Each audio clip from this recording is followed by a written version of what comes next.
Good day, everyone, and thank you, Mr. Nilakul and the Museum of Goa team for inviting me over here. Um, this month, December 10th, in fact, has every year it's been celebrated as the International Animal Rights Day.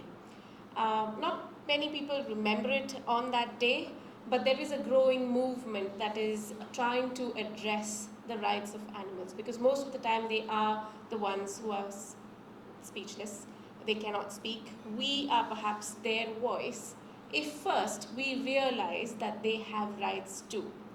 So my aim for today is to inspire, to more than me saying things, I would like you to see if that makes a difference to you by looking at a picture perhaps from the past. I've picked out a lot of images that are available in the history of just through the internet, but mainly to try and look at what was the past and perhaps how we are placed today in terms of animal welfare. So one of the thoughts that came up is just because I stand on two does not mean I am superior to those that walk on four. It could also be those that fly or swim or any of those others. Any living creature, just like how we have the right to live, they too have a right to live, but that perception of how, when, where varies in different ecosystems. So there's another one here. It's our planet. There are a lot of animals, probably more animals than humans. If we count the number of species that exist on this planet, it is theirs too. So that coexistence and living in harmony, not just humans but also with animals, and being mindful of what we do around us is something that is for each of us to think about. It takes nothing away from a human to be kind to an animal. I lose nothing. But the amount of peace and satisfaction that you will gain by being kind to an animal, the amount of realization of nature in general you will gain by just being kind to animals and nature in general is revolutionizing. So I'd like to state that India is one of the countries in the world that has animal rights mentioned in the Constitution. And this is 75 years old or more. Yeah? So while it is mentioned, there is one of the articles, 51A, which is commonly cited, which states the fundamental duties of Indian citizens. And I've just put an arrow on there. One of those is to protect and improve the natural environment, including forests, lakes, rivers, and wildlife, and to have compassion for living creatures. That is a very generalized, broad statement, but we can apply it to every single aspect that is around us in today's world. So, from the Constitution of India, all the laws are made. Every single law that is enacted in this country has to abide by the principal rules that are mentioned in the Constitution of India. And so I'd like to move on to one of the main ones is that it's punishable to kill or maim an animal. Previously, it's been there. You can see the dates of these acts of the Indian Penal Code, which is 1860, a very, very long time ago. It has been in the law, but however, as we go through this presentation, we will realize that everything's on paper. We do need to make sure that it happens, it's implemented in real life too. So Section 428 and Section 429 of the IPC, which is now converted, we have a new law in India which is replaced and called Bharatiya Nyaya Sanhita. That says pretty much the same thing. So BNS Section 325 is the law that states you cannot cause mischief or for no reason kill an animal or maim an animal in this country. And that brings about animal rights. They have the right to also not be murdered, just how humans have the right to. The other act that we have is the Prevention of Cruelty to Animals Act. This was in 1960, very long time ago. It is up for review now in the Parliament. I think the bill has been tabled. It hasn't been enforced as yet. So in future it will be, but one of the classic ones that they're trying to change is the fine for being cruel to an animal was 50 rupees. Again, our law is beautiful. It talks about a lot about animal rights, but the punishment for it or the implementation of it hasn't been enough to override the amount of cruelty that currently happens.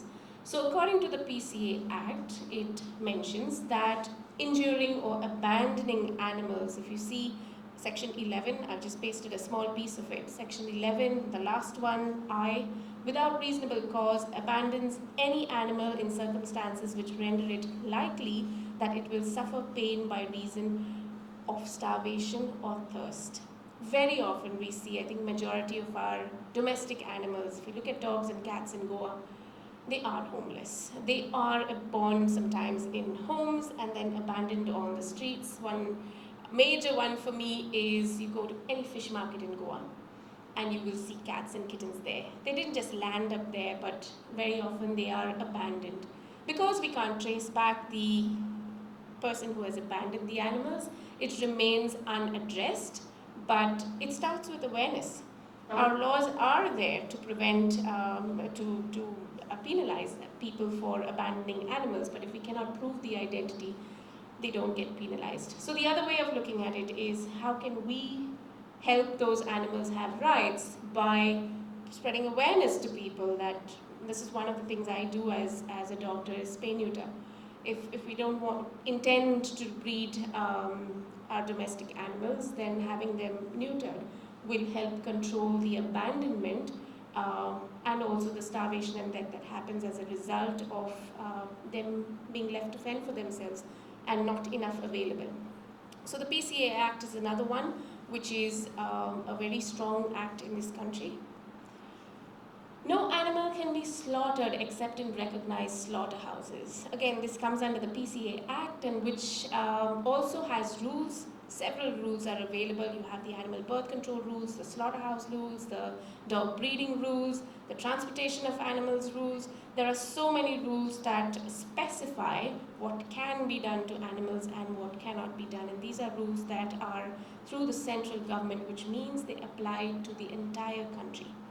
And a couple of lines I've taken out from here, which says that it is the duty of every person having the care or charge of any animal to take all reasonable measures to ensure their well-being of such animals and to prevent the infliction upon such animals of unnecessary pain and suffering. That's very subjective, pain and suffering.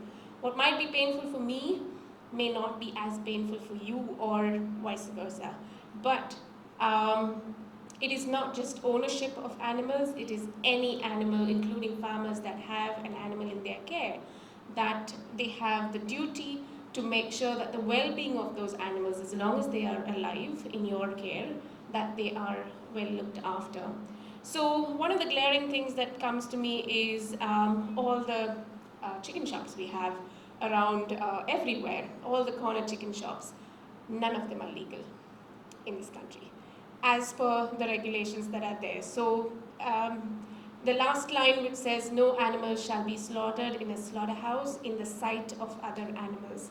This is something we see everywhere, everywhere. It is blatantly against the laws, and these are laws that are more than 30, 40 years old, and they haven't been enacted. So awareness is one thing, but also governments later on coming forward to make regulations that will actually move towards a more compassionate understanding of animals. Those animals have rights too, in whatever way they are.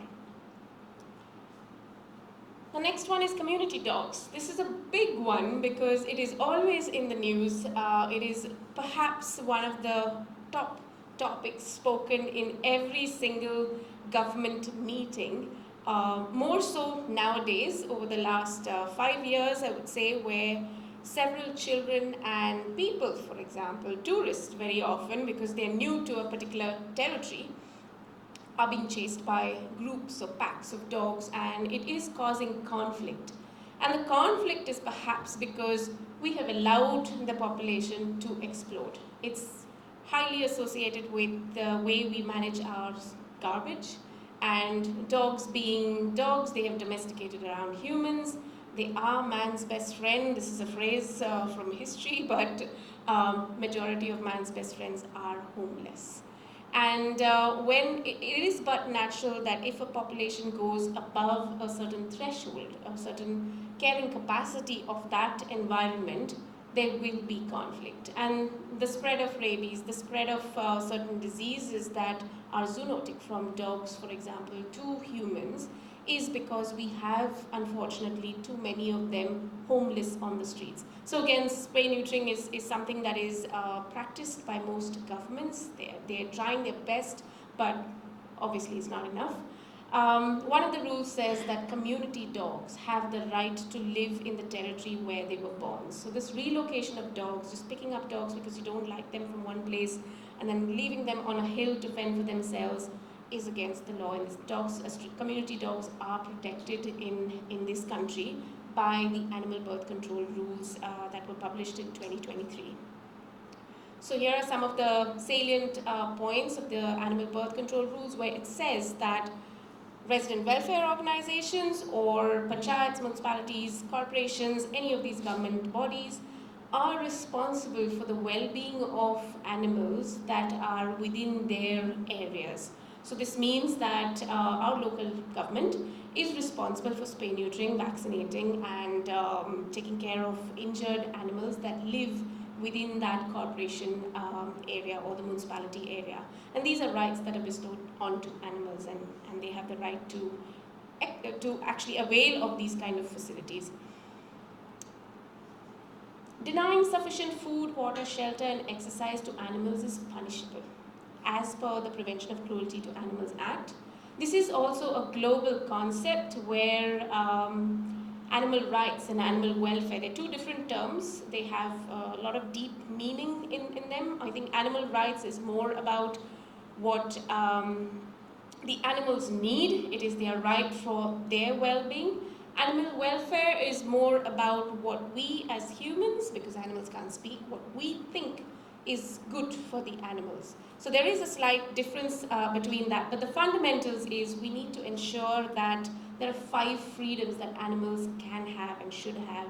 So freedom from hunger and thirst, freedom from discomfort, freedom from pain, injury, and disease, freedom to express their normal behavior, and freedom from fear and distress.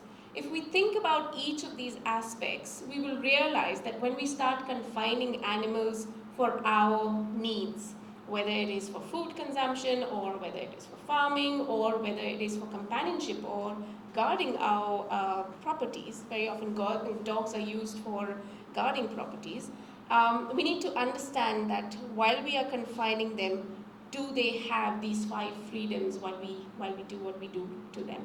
So this is something to think about in general with regards to animal rights. Monkeys. This is another one that is quite a thing in India. Me, for example, growing up as a child, I have seen monkeys being used and abused in this country quite a lot. But we do have the Wildlife Protection Act, which is from 1972. It's really, really a long time ago, but it has been violated consistently for a very long time. It is better now. I think the awareness amongst people who understand animal rights is improving, and as a result of which they are taking matters to the courts to get these acts enacted and not necessarily prosecution, but to stop the cruelty and stop the abuse happening to animals that are protected by Indian law. For example, I don't know how many of you might have seen this in your childhood, where monkeys have been dancing around on the streets to a little drum beat. It's a violation of the Wildlife Protection Act to even own or train or use a wild animal for performance. Many of these monkeys have been confiscated, and the sad part is we do have a sanctuary here in Goa at Kamurlim. It's in North Goa, where it's called the Tree House, but it's the Primate Trust. And there are over 40 plus primates there who are rescued from circus, who are rescued from captivity. They can never go back to the wild because they've forgotten how to live there. And perhaps their troops of wild monkeys will perhaps not take them back. So they live in captivity for the rest of their lives. So it is their right to live in good welfare, but that hasn't happened. Again, this is another example of violation. I'm not too sure why it started and where it started, but it is a thing in India, especially in North India. You will see a lot of monkeys being used for performances. One way to help those animals get their rights, if we're not able enough to confiscate the animal, get the forest department to confiscate, not you, but get the forest department to confiscate the animal, or spread awareness that stop visiting or supporting any animals being used for entertainment. Bears, this was another one. I've seen this as a child. Down my home street in Goa, where someone came along with a bear, and early morning I woke up, and I really liked animals as a kid, and I thought this was really cool. As a child, I got to see a bear. It is so wrong. Again, bears are protected, so are lions, tigers, panthers, and bulls, and they cannot be used. This is a violation of the Wildlife Protection Act since 1972, but this was before I was born. But I have seen a lot of circuses as a kid, and they were all in violation of the Wildlife Protection Act. There aren't any animals being allowed for use in circuses anymore, so that industry is pretty much shut down or restricted to only human skill, but wild animals are no longer allowed in circuses. So your lions, panthers, tigers, all of them, it is a violation of the Wildlife Protection Act. Snakes, this happens so often. One of the things that the Wildlife Protection Act prohibits is capture of wild animals, let alone training them and then using them for entertainment. This is a violation on multiple levels. But this has been part of our Indian culture and has been quite common in many parts of India. Again, this is a violation and needs to stop. Parrots, reading tarot cards. This is also something I've recently seen it. I was in South India last month, and there were these people on the streets with cages with these green parrots in them, reading tarot cards, telling you your future. Again, there is no life for those animals in a cage, and they are protected under the Wildlife Protection Act. They should be free and should not be in captivity. This is a violation. They have their rights as per the Wildlife Protection Act. The other one is about organizing animal fights. It is an offense. This is one thing very much happening in Goa. I don't know if anyone has seen it here, but primarily extreme South Goa and North Goa has a lot of bullfights, and they are supported and run by thousands of people within that community, worth a lot of money as well as part of the gambling. But equally, it is getting into not just animal rights, that those rights need, those animals should not be used as animals for fighting, but also that they now use medications, contraband medications, to make the animals more aggressive, to have a more impactful conflict between the two animals, which is against several other acts that are available in this country.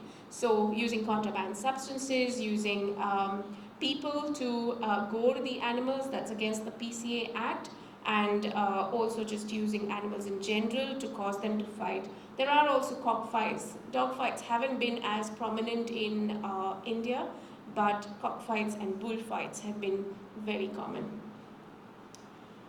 Cosmetics tested on animals, and the import of cosmetics tested on animals is banned in India as per the Drugs and Cosmetics Acts. And again, look at the dates of this. This is 1940. It has only recently been enacted, and the country has placed a complete ban on import of any cosmetics that are tested on animals. There were a lot of free-gills, the beagles that were released from labs that were used for testing animals. Many other labs have released their animals, but again, this is all part of the rights that animals have, that they need not be used for testing. They should come up with other ways of simulating medical testings that can be done now with a lot of the digital work that we have available. So, yeah.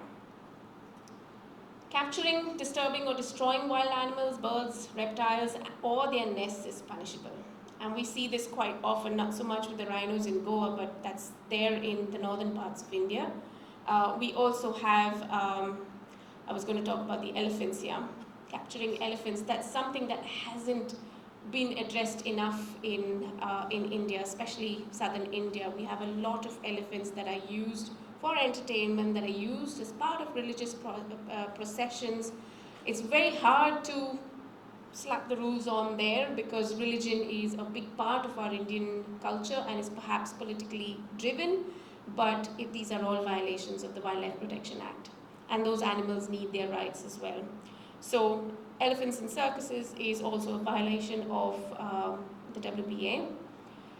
Elephants used in temples, as a vet, I've treated a few elephants and they suffer. They're blind very often because they've got the hook in their eye, or they haven't had enough of a nutritious diet for them to get the vitamin A that they need. And many of them have cataracts and complete blindness in their eyes. It is sad to see them. 99% of them are chained. Yeah, so it's very hard to say that you love an animal and that's why it is in captivity. I don't think there is much of that in there, but this is a concept that we need to change and understand when we talk about animal rights. It is that elephant happy being here on the road, walking and having abscesses in its toenails, which is very common in most of the temple elephants? Or is that elephant happy being in a sanctuary or in a forest environment where it can graze for at least 20 hours a day?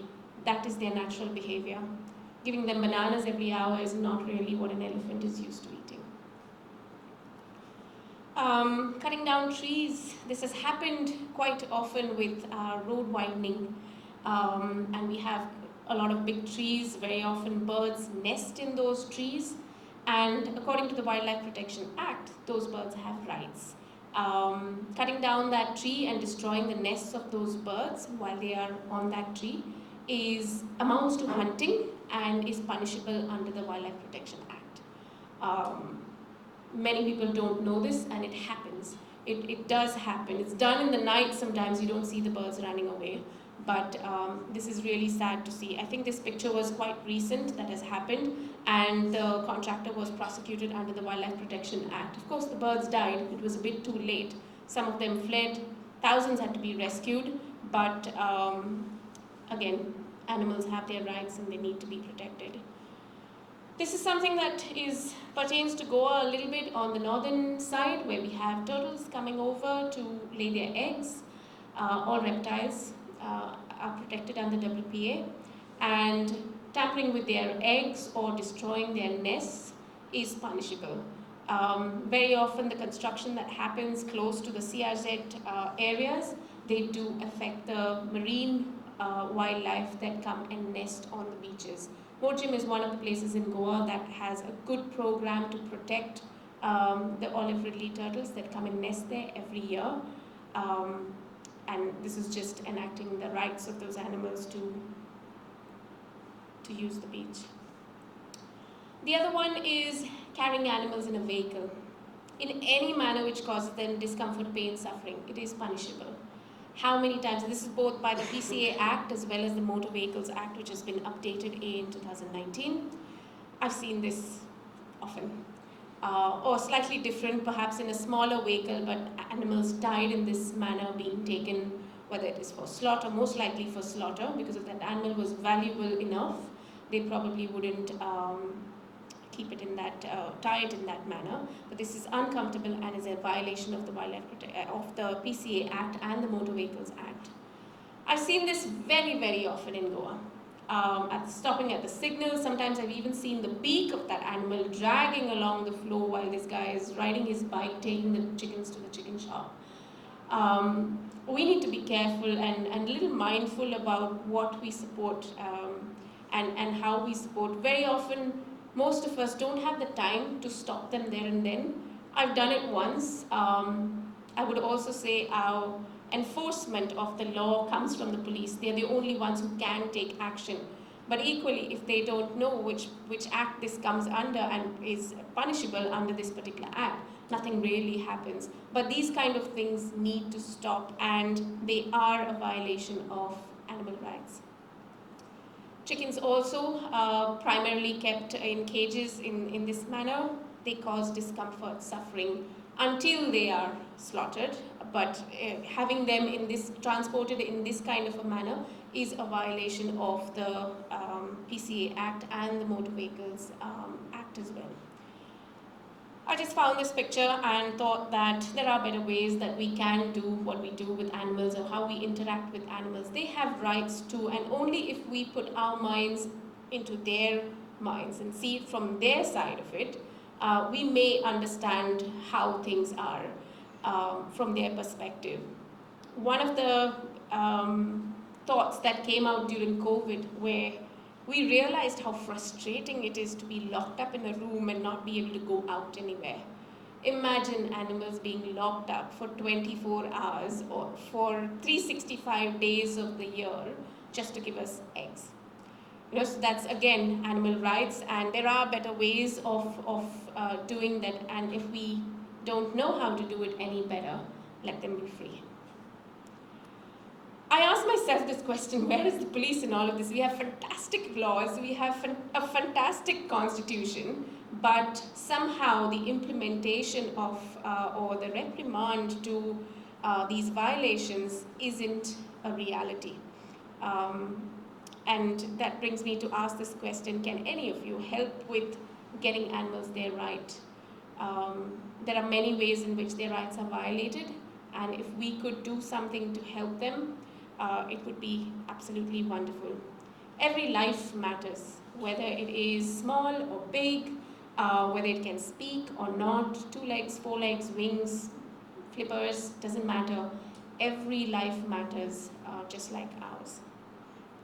Thank you very much.